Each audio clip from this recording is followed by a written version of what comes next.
저번 시간에 이어서 이제 보어 모형을 이제 한번 복습 더 하고 오늘 보어 모형 마무리를 하면 될 것 같아요. 좀 어렵죠? 그래도 여러분 포기하지 말고 자꾸 듣다 보면 이해되는 순간이 있으니까 그 순간을 기대하면서 포기하지 말고 열심히 수업을 듣고 또 이해해 보도록 합시다. 우리 저번 시간에 이제 보어 모형을 대충 다 간략하게 설명을 드렸었는데 보어의 모형은 무슨 모형이었어요? 그죠? 궤도 모형이었죠. 다시 말하면 원자핵이 중심에 있고 전자들이 띄엄띄엄 특정한 궤도 위에서 돌아다닌다. 근데 특정한 궤도 위에서 돌아다니는 그 전자들은 특정한 에너지를 가지고 돌아다닌다. 근데 그 전자들 중에서 원자핵에서 가깝게 돌아다니는 전자일수록 위치 에너지가 크다 작다. 위치 에너지가 작다.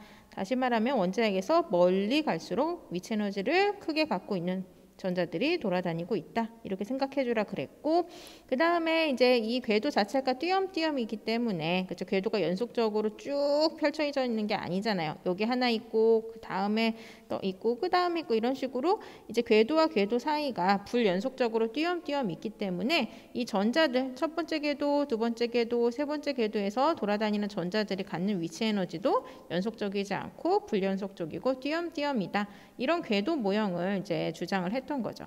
그럼 이 궤도 모형은 어떤 실험을 통해서 나왔었던 거지? 그렇죠. 수소의 선 스펙트럼을 이제 찍고 나서 스펙트럼이 연속적이지 않고 띄엄띄엄 특정한 파장이 나옴으로 인해서 보어가 이런 궤도 모형을 그 실험 결과로 유추한 거죠. 그래서 수소 선 스펙트럼이 뭐였어요? 여기 수소 반전관에다가 그치 무수한 수소를 넣고 큰 에너지를 가해줬을 때 그쵸 그 가해준 수소에서 다시 빛이 나오는데 그 빛을 찍었더니 이렇게 어떤 특정한 파장에 특정한 에너지를 갖는 전자기파만 몇 개만 찍히더라. 그래서 불연속적인 스펙트럼이 찍히더라. 그러면 왜 수소 같은 경우는 그때 얘기했듯이 이 광원이 햇빛인 경우 같은 경우는 연속적으로 쫙 찍혔는데 왜 그거에 비해서 수소는 이렇게 불연속적으로 찍히나? 이거를 이제 설명을 하기 위해서 궤도 모형이 나왔던 거죠. 기억납니까? 그러면 다시 복습해 봅시다. 이 그림도 저번 시간에 봤던 거죠. 그렇죠? 그래서 선생님이 각 궤도마다 위치 에너지를 임의로 이렇게 부여를 해놨고 원자핵과 가까울 때는 이제 위치 에너지가 작고 원자핵과 멀 때는 위치 에너지가 크게 부여를 해놨어요. 그렇죠? 그럼 자연계 상태의 수소는 어디에 있다? 그렇죠? 안정한 상태로 있기 때문에 이 첫 번째 껍질에 있다. 다시 말하면 안정하다는 건 에너지를 가장 적게 가질 때가 안정하다. 그럼 이제 첫 번째 궤도에 이제 전자들이 돌고 있는 수소들이 이 수소 방전관에 엄청 많이 존재를 하고 있다. 근데 외부에서 큰 에너지를 가하면 어떻게 된다? 첫 번째 궤도에서 돌고 있던 전자가 그 에너지를 흡수를 하더라. 흡수를 해서 이제 더 많은 에너지를 갖게 되니까 더 이상 첫 번째 궤도에서 돌지 못하더라. 그래서 어떻게 한다? 더 많은 에너지를 가지고 돌아다닐 수 있는 공간으로 이동을 하더라. 기억납니까? 그럼 이동한 이 전자는 계속 그 자리에 있는다? 아니죠. 얘는 원래부터 두 번째 궤도로 지금 올라갔는데 두 번째 궤도에 있었던 전자가 아니잖아요. 그치? 시간이 지나면 어떻게 된다? 다시 내려온다. 그럼 내려오면서 어떻게 한다? 지금 두 번째 궤도에서 첫 번째 궤도의 위치 에너지 차이가 100에서 10, 90이니까 90만큼의 전자기파가 밖으로 방출이 되고 그게 찍혔던 거다. 그렇죠? 기억나요? 또 하나, 그쵸? 어떤 수소 같은 경우는 방금 봤던 수소는 두 번째 궤도로 올라갔지만 모든 수소가 전자들이 다 첫 번째 궤도에서 두 번째 궤도로 올라가는 건 아니라고 말했어요. 무작위적으로 어떤 수소 같은 경우는 에너지가 밖에서 가해졌을 때 어떻게 돼요? 저 어떤 수소는 뭐 밖에서 에너지가 가해졌을 때 세 번째 궤도로 올라갔다고 가정해 봅시다. 그러면 이 전자는 또 계속 거기에 있는다? 아니다. 시간이 이제 지나면서 얘가 안정해지려고 안쪽으로 돌아오더라. 그럼 바깥에 있을 때 세 번째 궤도에 있을 때 위치 에너지가 110이었다가 첫 번째 궤도 10만 갖게 되려면 밖으로 얼마를 방출해야 된다? 100에 해당하는 에너지를 방출을 해야 되는데 이 에너지가 전자기파 형태로 나오더라. 그래서 이제 다른 곳에 찍히는 거죠. 아까는 90에 해당하는 에너지를 갖는 전자기파였고 지금은 100에 해당하는 에너지를 갖는 전자기파였다. 그래서 결국은 지금 이 스펙트럼에 찍히는 그치 전자기파의 종류들은 어떤 원리로 나오는 거예요? 그쵸? 전자가 위로 들떴다가 안쪽으로 떨어지면서 위의 위치 에너지와 안쪽에 있는 위치 에너지 차이값들만 나온다는 거죠. 그치? 그래서 띄엄띄엄일 수밖에 없죠. 기억나세요? 그쵸? 전자가 갖는 위치 에너지 값들이 10, 100, 110, 111 이런 식으로 띄엄띄엄 있기 때문에 이런 위치 에너지의 차이 값들도 다 띄엄띄엄 그래서 불연속적일 수밖에 없는 거죠. 그래서 연속적이지 않는 스펙트럼이 나왔다. 이게 저번 시간에 했던 거예요. 그래서 상태에 대해서도 저번 시간에 봤지만 바닥 상태가 뭐였어요? 그쵸? 가장 안정한 상태, 다시 말하면 가장 에너지를 적게 갖고 있는 상태에서 밖에서부터 온 에너지를 흡수하게 되면 얘가 이제 안쪽 껍질에 있다가 바깥쪽 껍질로 이동을 하게 되죠. 그럼 그 상태를 뭐라 그런다? 들뜬 상태 또는 불안정한 상태라고 보는 거죠. 그럼 이제 밑에 그림, 그럼 들뜬 상태, 불안정한 상태에서 시간이 지나면 어떻게 된다? 그쵸? 안정해지려고 얘네들이 안쪽 껍질로 전자들이 이동을 한다. 그러면서 뭐가 방출이 된다? 이제 에너지가 방출이 되는데 이때 이 에너지는 전자기파 형태로 방출이 된 거고 그래서 스펙트럼에 가서 찍힌 거죠. 이해되시겠죠? 그럼 오늘은 이제 계열에 대해서 알아볼 텐데 선생님이 전 시간에 프린트 채우면서 뭐 발모 계열 나중에 배울게요 이런 얘기 한 적이 있잖아요. 그런 걸 배울 거예요. 그럼 이 계열은 뭐냐면 우리가 수소를 가지고 스펙트럼을 찍었을 때 전자기파가 나온다고 했잖아요. 근데 그 전자기파 영역이 공통적으로 동일한 영역을 갖는 애들이 묶음으로 이렇게 관찰 결과 나타난 거를 확인을 한 거죠. 그게 무슨 소리냐면 지금 계열이 우리가 세 가지 계열을 배울 건데 라이먼 계열, 그 다음에 발모 계열, 파센 계열이라는 걸 배울 거예요. 그렇죠? 그러면 이제 얘네들의 특징이 뭐냐면 라이먼 계열 봤더니 어때요? 그렇죠? 한 곳에 몽땅 묶여 있죠? 근데 이게 뭘 뜻하냐는 거냐면 라이먼 계열은 다 자외선 영역이에요. 그러니까 전자기파가 방출이 됐는데 자외선 영역의 빛이 다 방출이 된 거 얘네들을 라이먼 계열로 이제 묶어준 거죠. 그럼 발모 계열도 같이 묶여 있죠. 그렇죠? 얘네들은 보니까 가시광선 영역에 빛이 방출이 됐고 얘네들을 묶어서 발모 계열이라고 이름을 져준 거고 파센 계열도 이렇게 묶여 있는데 얘네들은 적외선 영역에 전자기파들이 방출이 됐던 거죠. 그래서 영역에 따라서 묶어가지고 지금 계열로 나눴던 거예요. 이 스펙트럼이 찍히는 원리가 뭐였죠? 전자들이 위로 들떴다가 아래로 떨어지면서 위와 아래 위치 에너지 차이값만큼의 전자기파가 방출돼서 찍혔던 거죠. 그렇죠? 그래서 라이먼 계열은 그렇게 방출된 전자기파 에너지들이 자외선 영역이었던 거고 발모 계열은 그렇게 방출된 전자기파 에너지들이 가시광선 영역이었던 거고 그 다음에 파센 계열은 그렇게 방출된 전자기파 에너지가 적외선 영역이었던 거죠. 그럼 얘네들은 어떻게 이런 식으로 라이먼, 발모, 파센 계열이 나타날 수 있을까? 그 전자의 움직임을 우리가 한번 분석해 보도록 하겠습니다. 그럼 라이먼 계열의 지금 전자 움직임이 이거예요. 화살표로 표시가 돼 있는데 뭐예요? 이 화살표의 종착 지점은 전자의 종착 지점이에요. 그래서 우리가 전자기파가 이제 나올 수 있는 원리가 뭐였어요? 위에 있다가 아래로 떨어지면서 그 위치 에너지 차이값만큼이 가서 전자기파 형태로 찍혔던 거잖아요. 그렇죠? 그래서 지금 보시면 라이먼 계열의 지금 전자의 움직임이 이렇게 화살표로 이렇게 다 표시가 돼 있는데 이 지금 하나, 둘, 셋, 넷 다 6개의 화살표의 공통점이 뭐니? 그렇죠? 종착지가 어디예요? 떨어지는 종착지가 K전자 껍질로 떨어질 때, 그치? K전자 껍질로 떨어질 때 이때 라이먼 계열이 이제 발생을 하는 거죠. 그렇죠? 이게 뭐 6번째 껍질에서 첫 번째 K 껍질로 떨어지든 뭐 5번째 껍질에서 첫 번째 K 껍질로 떨어지든 뭐 4번째 껍질에서 첫 번째 K 껍질로 떨어지든 어디에서 맨 처음에 시작점이 어디냐가 중요한 게 아니라 종착 지점이 어디냐가 중요한 거예요. 그래서 라이먼 계열은 전자가 떨어질 때 모두 첫 번째 껍질로 떨어질 때 나오는 에너지 영역이 이제 라이먼 계열인 거예요. 이해하세요? 네, 이제 첫 번째 껍질을 K라고 이름 붙였잖아요. 우리가 전자 껍질로. 됐나요? 그럼 발모 계열들의 전자들의 움직임의 공통점은 뭐예요? 역시 얘도 종착지가 다 동일하죠. 종착지가 어디예요? L 껍질이죠. 그래서 뭐 6번째에서 시작을 하던 4번째에서 시작을 하던 결국 종착지가 L 껍질로 떨어지게끔 되면서 그 에너지 차이값이 나오는 경우가 이제 발모 계열, 다시 말하면 가시광선 영역에 전자기파가 나왔던 거고 마지막으로 파센 계열은 또 어디에 종착 지점이 M 전자 껍질인 거죠. 그래서 어디에서 시작했느냐가 중요한 게 아니고 어디로 떨어지냐가 중요했던 거예요. 그렇죠? 그래서 K 껍질로 떨어지기만 하면 모두 자외선 영역이 나왔던 거고 L 껍질로 떨어지기만 하면 가시광선 영역이 나왔던 거고 M 껍질로 떨어지면서 나오는 전자기파는 적외선 영역이라는 걸 발견하게 된 거죠. 근데 여기서 여러분들이 의문사항을 하나 가지셔야 돼요. 어떤 의무사항이냐면 지금 라이먼 계열에서 여기 맨 오른쪽에 있는 얘는 지금 두 번째 껍질에서 첫 번째 껍질로 한 단계만 거치면서 떨어졌잖아요. 그렇죠? 그럼 발모 계열의 제일 왼쪽에 있는 얘는 지금 몇 단계 거쳤어? 7번째 껍질에서부터 하나, 둘, 셋, 넷, 5단계. 7번째에서 두 번째 껍질로 떨어지면서 5단계나 거치면서 떨어졌단 말이죠. 그렇죠? 그럼 이상하지 않아요? 아니 라이먼 계열의 지금 제일 오른쪽에 있는 얘는 한 단계만 거쳤는데도 그렇죠? 발모 계열에 지금 5단계를 거친 애보다 에너지가 어떻단 소리예요? 에너지가 크다는 소리죠. 왜냐하면 라이먼은 다 자외선이었잖아요. 그렇죠? 그리고 발모 계열은 가시광선이었죠. 그러니까 결국 지금 두 번째에서 한 번째로 첫 번째로 떨어진 아이가 일곱 번째에서 두 번째 껍질로 떨어진 애보다 에너지가 크게 방출이 됐다는 거죠. 그 크기가. 왜 이럴까요? 그걸 지금부터 설명을 하도록 하겠습니다.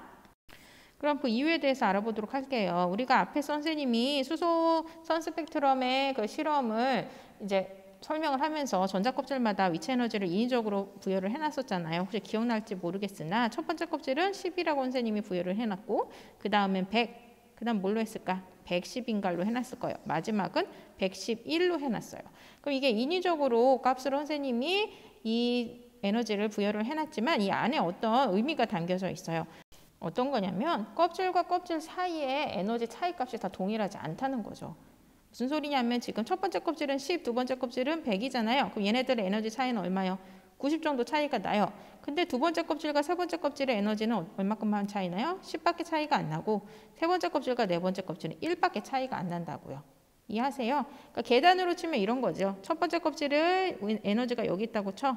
그럼 두 번째 껍질의 에너지는 여기에요. 위치 에너지가. 그래서 차이 값이 90이나 나는 거죠. 근데 두 번째랑 세 번째 껍질은 10밖에 안 나는 거예요.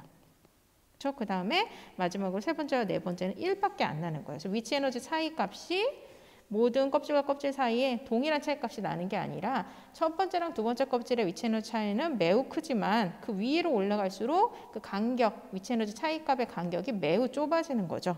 그래서 다시 설명을 하면 지금 여기가 첫 번째 껍질이잖아요. 첫 번째 껍질의 위치 에너지가 지금 이쪽이에요. 그렇죠? 이 정도예요. 근데 두 번째 껍질의 위치 에너지는 어디예요? 여기까지가 위치 에너지지. 그치? 그래서 첫 번째 껍질과 두 번째 껍질의 위치 에너지 차이는 매우 큰 편이죠. 그럼 세 번째 껍질의 위치 에너지는 여기에 표시가 됐죠? 두 번째와 세 번째 껍질의 위치 에너지 차이 작죠.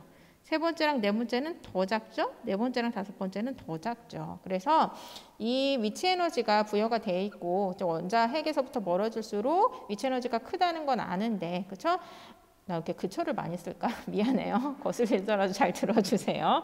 첫 번째랑 두 번째 껍질의 위치 에너지 차이는 매우 큰 반면에 두 번째, 세 번째, 네 번째 위로 갈수록 위치 에너지 차이 값이 되게 작아지는 거예요. 그래서 어디서 시작점이 어딘가가 중요하다기보단 도착 지점이 어딘가가 중요하다는 거지.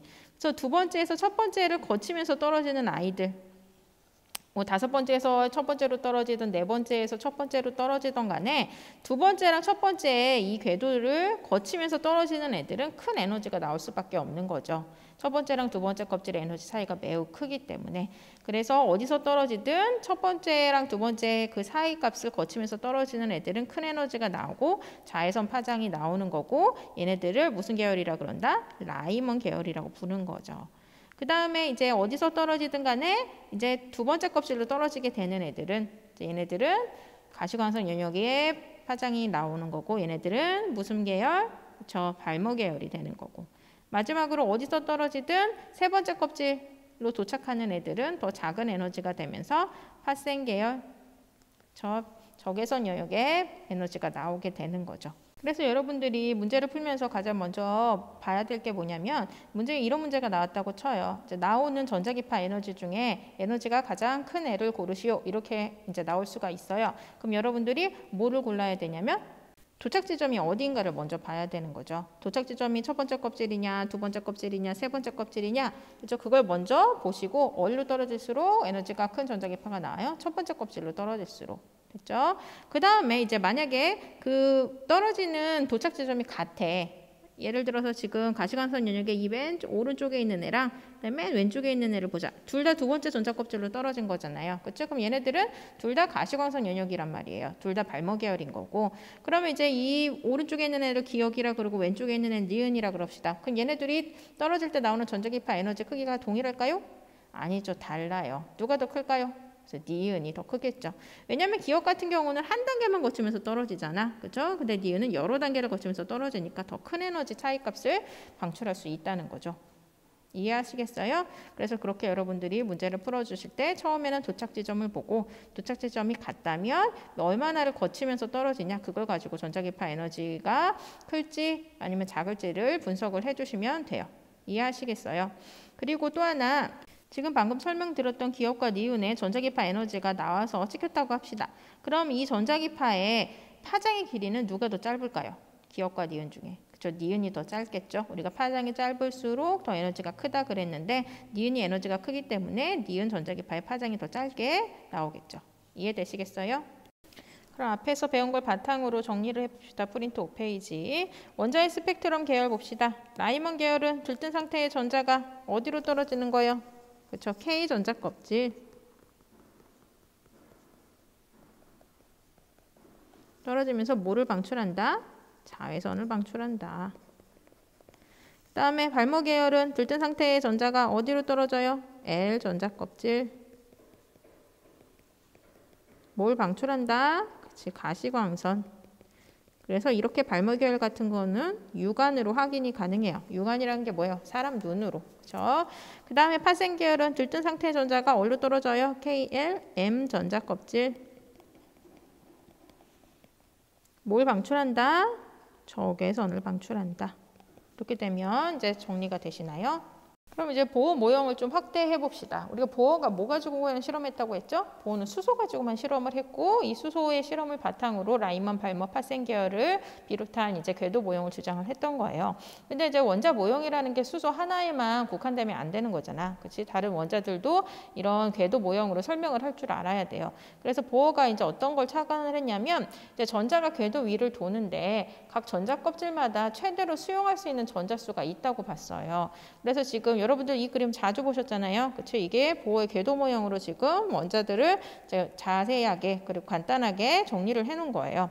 그래서 이 모형은 우리가 앞으로 주기율표에서도 자주 볼 거니까 눈여겨보시기를 바라는데 지금 이게 주기율표인데 얘네들이 지금 원자번호 순서대로 되어 있는 거예요. 다시 말하면 원자번호는 뭐였죠? 양성자개수죠. 근데 중성 상태일 때는 양성자개수랑 전자개수가 동일한 거지. 그래서 수소는 원자번호 1번이고 저 헬륨은 2번, 이놈은 3, 4, 5, 6, 7, 8, 9, 10 이렇게 원자번호 순서대로 쫙쫙쫙 배열이 돼 있고 얘네들을 모형으로 나타낸 거죠.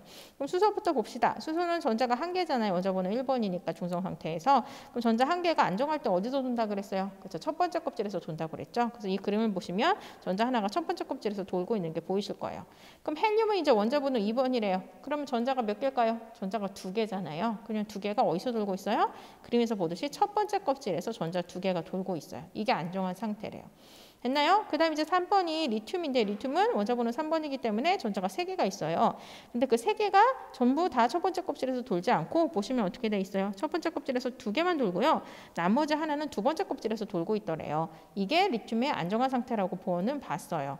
그래가지고 여러분들이 쭉 보시면은 두 번째 껍질에 지금 네온 같은 경우는 총 10개의 전자 중에 첫 번째 껍질에는 전자가 몇 개까지만 들어간다? 그렇죠. 2개까지만 들어가고 나머지 8개가 두 번째 껍질에서 돌고 있는 게 발견이 돼요. 이거 1학년 때 했었을 것 같아. 그렇죠? 그래서 지금 보시면 첫 번째 껍질은 최대 수용, 최대로 들어갈 수 있는 전자수가 2개예요. 다시 말하면 첫 번째 껍질에는 전자가 1개 또는 2개까지 들어갈 수 있지만 뭐 3개, 4개, 5, 6개 이렇게 들어갈 수 없다는 거지. 그리고 두 번째 껍질은 최대 수용 전자수가 몇 개냐면 8개예요. 그래서 두 번째 껍질에 전자가 8개 이상 들어가는 경우는 이 주기율표에서 찾아볼 수가 없어요. 봅시다. 나트륨은 지금 11번이에요. 원자번호. 그럼 전자가 11개잖아. 11개 중에 첫 번째 껍질에 몇 개 있을까? 2개까지밖에 못 들어가니까 2개가 들어가고 두 번째 껍질에 세보면 하나, 둘, 셋, 넷, 다, 일곱, 8개까지만 있어요. 그럼 나머지 하나는 세 번째 껍질에서 돌고 있단 말이에요. 나트륨뿐만이 아니라 뒤에 더 원자번호가 큰 원소들을 다 살펴봐도 두 번째 껍질에는 전자가 8개까지밖에 안 들어가요. 그럼 이제 세 번째 껍질에는 전자가 몇 개 들어갈까? 모르시잖아요. 지금 가르쳐 드릴게요. 세 번째 껍질에는 전자가 18개까지 들어가요. 근데 선생님한테 이렇게 얘기하는 사람 있어요. 선생님 28888 이거 배웠는데요. 근데 28888은 뭐냐면 얘들아 18족 원소들의 제일 바깥 껍질에 있는 전자의 개수예요. 그래서 18족 원소의 제일 바깥 껍질에 있는 전자수가 2888. 왜냐면 지금 아르곤도 제일 바깥 껍질에 지금 전자 8개가 있잖아요. 그렇죠? 그건데 이 제 18족 원소들의 제일 바깥 껍질에 있는 전자수랑 그 전자 껍질마다 가질 수 있는 최대 수용 전자수랑은 달라요. 그래서 세 번째 껍질인 M 껍질에는 전자가 18개까지 들어갈 수가 있어요. 이거는 나중에 왜 그런지 여러분들이 이해를 할 수 있는 기회가 올 거예요. 현대원자 모형 들어가면서. 근데 지금은 그냥 외우시면 됩니다. 그래서 첫 번째 껍질은 최대 수용 전자수 2개, 두 번째 껍질은 8개, 세 번째 껍질은 18개다. 이렇게 정리를 해놓고 프린트를 채워봅시다. 네, 프린트 6페이지에 최대 수용 전자수 우리 했으니까 이것만 채워놓으면 이제 보호 모형은 마무리가 됩니다. 봅시다. 최대 수용 전자수 각 껍질마다 최대로 수용할 수 있는 전자수가 정해져 있다고 봤죠. 그래서 K 껍질은 최대 수용 전자수가 몇 개였어요? 그쵸? K 껍질은 2개였죠. 2개. 그래서 1개 또는 2개의 전자가 K 껍질에 들어갈 수 있지만 그 이상으로는 들어갈 수 없다. 그 다음 L 껍질 두 번째 껍질에는 몇 개? 그렇죠. 8개. 그다음 마지막으로 M 세 번째 껍질에는 몇 개까지 들어갈 수 있다? 18개까지 들어갈 수 있다. 이렇게 이제 마무리가 돼요.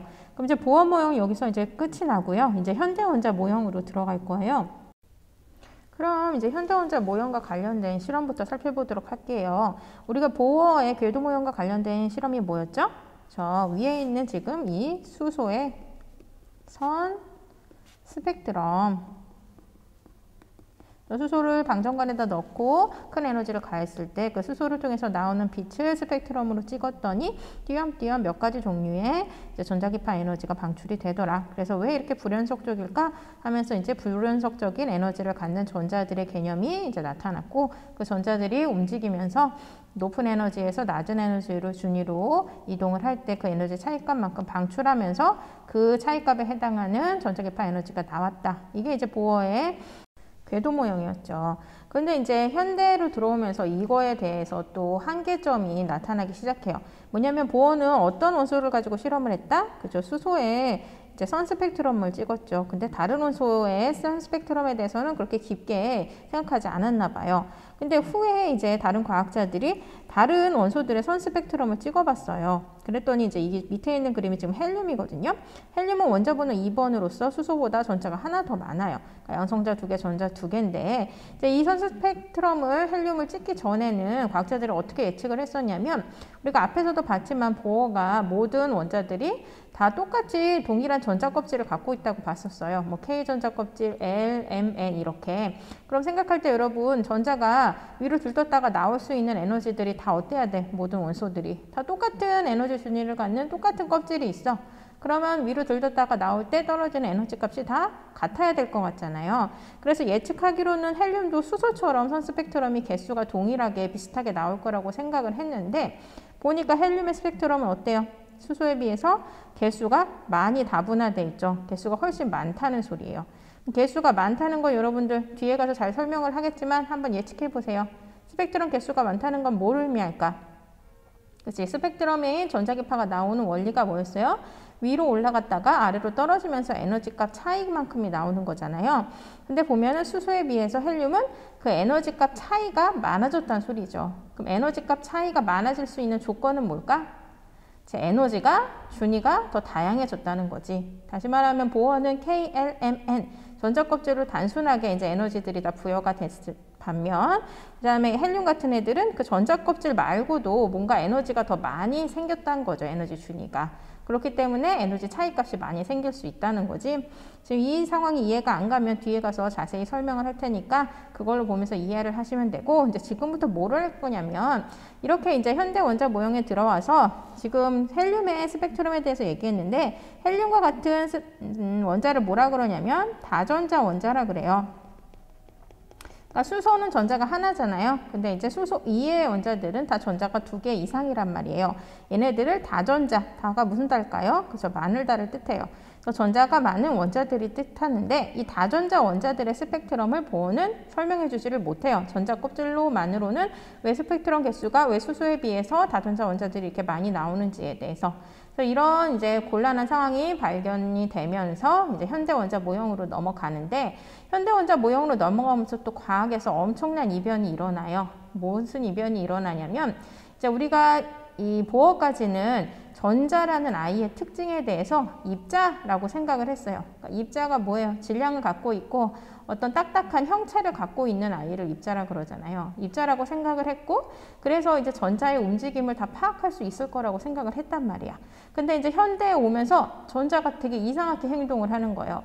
어떨 때는 입자처럼 행동을 해요. 아까 말했듯이 입자는 딱딱하고 어떤 형체를 갖고 있기 때문에 얘가 운동하는 궤적을 다 예측할 수 있는 게 입자의 특징인 반면에, 전자라는 아이가 파도 형태로 움직일 때가 있던 거예요. 그러니까 파동이라는 건 뭐예요? 꿀렁꿀렁 그거잖아요. 걔는 뭐 질량을 갖고 어떤 특정한 형체를 갖는 게 아니잖아요. 그냥 쫙 퍼지는 거죠. 그래서 고전 물리까지는 입자면 입자인 거고 파동이면 파동인 거고 전혀 다른 물질의 종류라고 생각을 했단 말이에요. 그 두 개는 상충될 수 없다고 봤는데 이 전자라는 아이가 어떨 때는 입자처럼 행동을 하고 어떨 때는 파동처럼 행동을 하는 거예요. 그래서 이 난해한 과정 가운데 현대 물리학자들 사이에 현대 과학자들 사이에 엄청난 논쟁이 벌어져요. 논쟁이 벌어지면서 결론은 어떻게 받아들이냐?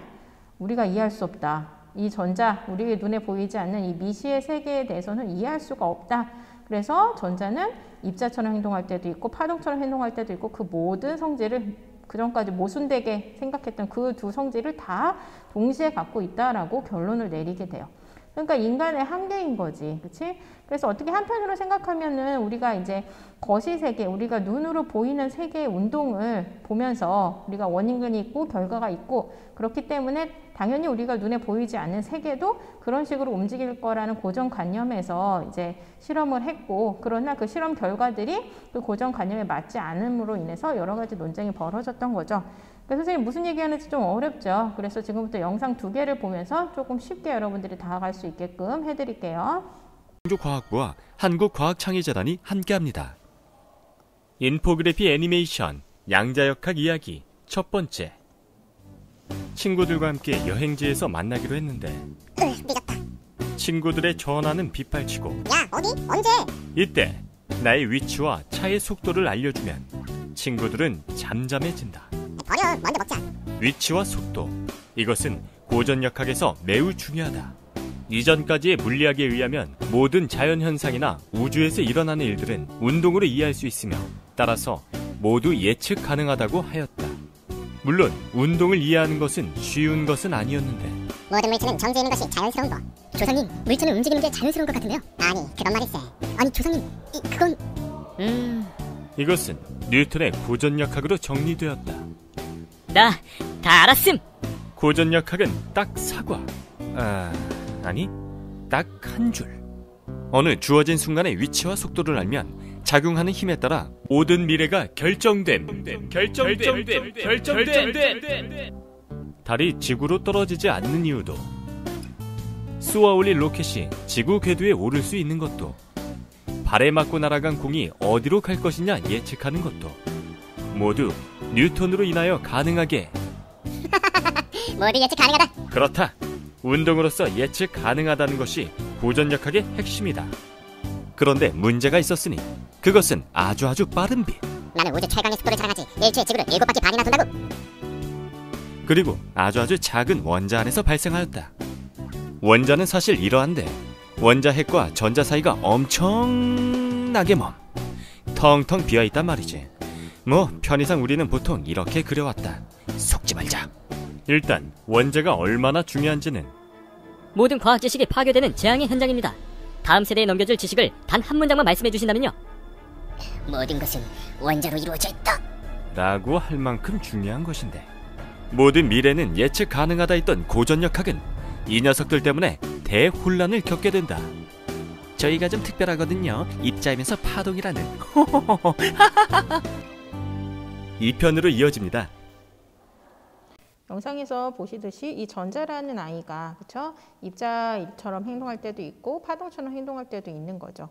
그러니까 그 전까지는 이제 고전 물리학으로는 우리가 눈으로 볼 수 있는 거시 세계에서는 물체의 움직임과 그쵸? 속도 이런 것들을 예측할 수 있었잖아요. 처음값이 주어지면서 그쵸? 그러나 이제 미시 세계에서는 이런 규칙들이 적용이 안 됐던 거죠. 그래서 이 전자의 성질에 관해서 전자가 입자냐 파동이냐 가지고 엄청나게 과학자들끼리 논쟁을 벌였어요. 그 내용을 2편에서 한번 살펴보도록 하겠습니다. 창조과학부와 한국과학창의재단이 함께합니다. 양자역학 두 번째 이야기. 입자이면서 파동이라니. 여기서부터 양자역학의 난해함이 시작된다. 입자냐 파동이냐가 뭐 그리 큰 문제일까 싶지만 근대 과학이 확립되기 시작한 17세기 말에서 18세기 초부터 빛의 정체를 둘러싸고 입자설과 파동설은 뜨겁게 싸워왔다. 빛의 정체는 말입니다. 입자의 정체가 뭐야? 정체가 말이 다른 말이죠. 뉴턴에 져서 광학 덕분에 논쟁의 일막은 입자설 승리. 내가 보증하지. 빛의 정체는 입자다. 그런데 1801년 토머스 영이 슬릿을 이용한 실험을 한다. 이 스크린을 보시게들, 스크린 위에 밝은 선과 어두운 선이 번갈아 나타나는데 그 이유는 바로 파동이야. 빛의 정체는 전자기파. 내가 실험으로 전자기파 확인. 이러한 성과를 바탕으로 빛은 파동이라는 설명이 확립되는 듯 보였다. 그러나 이상한 현상이 나왔으니 광전 효과, 파동으로 설명이 안 되었다. 빛을 금속에 쪼이면 전자가 튀어나오는 현상인데 파장이 짧으면 일어나고 파장이 길면 일어나지 않는다. 응? 파동이 아닌가 본데? 나요, 나. 내가 바로 아인슈타인. 빛은 불연속적인 에너지를 가진 입자인 광양자란 말씀. 광양자는 지금은 광자라 부르고 광양자의 개념에서 퀀텀, 양자라는 개념이 나왔다. 양자는 아인슈타인이 만든 단어이다. 아인슈타인처럼 생각하면 광전 효과도 쉽게 설명되었고 아인슈타인은 이 광양자 가설로 1921년 노벨 물리학상을 받았다. 뭐 이런 상까지. 빛의 분속은 파동이라느니 입자라느니 엎치락뒤치락 하였으나 어느 하나로만 할 경우 설명되지 않는 현상들이 많았다. 결국 빛은 파동이면서 입자인 이중성을 갖는 것이다. 그런데 입자이면서 파동이라는 것이 뭐가 그렇게 큰일이야? 뭐 엄마가 좋아, 아빠가 좋아, 둘 다 좋지 이런 거 아닌가? 완전 다르거든요. 입자는 어떤 시간의 한 장소에 존재하므로 위치와 속도 등 운동을 정확히 기술할 수 있다. 그러나 파동은 정확한 위치를 알 수 없다는 것. 입자와 파동은 전혀 닮은 곳이 없는 달라도 너무 다른 속성이다. 마치 너 여자야 남자야? 나 여자였다가 남자이기도 해. 저게 무슨 소리라냐? 전자는 입자이다. 아니, 전자는 파동이다. 입자는 입자야. 파동이야. 빛도 이중성을 가졌는데 전자도 이중성을 가졌음이 증명. 이중성은 미시세계의 또 다른 특징. 전자도 입자이면서 파동이다. 파동이면서 입자이기도 한 이런 이중성 때문에 생기는 불확정성. 서로 다른 성질을 동시에 가지고 있는 이들의 운동을 어떻게 기술할 수 있을까? 꼭 몰라도 되지만 3편으로 이어집니다. 영상에서 보았듯이 이 전자라는 아이의 성질은 우리가 그동안 체험하지 못한 상황을 우리에게 안겨준 거죠. 그렇죠? 되게 혁명적인 거죠. 그동안 우리가 체험했던 상황은 입자면 입자인 거고 파동이면 파동인 거고 그 두 개의 물질이 서로 같이 그 성질을 존재할 수 있다고는 생각조차 못했던 건데 실제로 그런 일이 미시세계에서는 일어나고 있었던 거죠. 그렇죠? 그래서 이런 것들에 대해서 아인슈타인은 결국 이렇게 명확하지 않고 어쩔 때는 입자처럼 행동하고 어쩔 때는 파동처럼 행동한다는 이 사실에 대해서 끝까지 받아들이지 못했어요. 그러니까 세계적인 과학자도 그렇죠? 그 사실에 대해서 되게 받아들이기 힘든데 우리는 얼마나 어렵니? 그래서 결국 그냥 받아들이는 거예요. 우리가 체험하지 못한 상황의 미시세계는 그렇죠? 그렇게 행동하는구나. 그래서 과학자들도 그거를 바탕으로 들이고 그 바탕으로 이제 이론들을 펼쳐 나가는 거죠.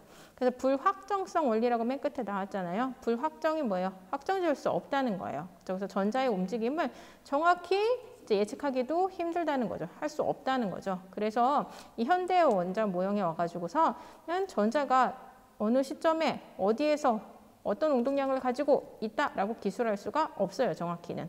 대신에 어떻게 기술을 하냐면 확률적으로 나타내요. 전자가 이 공간 안에 어디에 있는지는 잘 모르겠지만 이 공간 안에 있을 확률은 몇 %다. 이런 식으로 나타내주면서 이제 물리의 확률이라는 개념이 되게 크게 자리 잡는 게 현대의 물리학입니다. 이해되셨죠? 그래서 다음 시간에 이제 현대 원자 모형에 대해서 더 자세히 들어가도록 하겠습니다. 수고 많으셨습니다.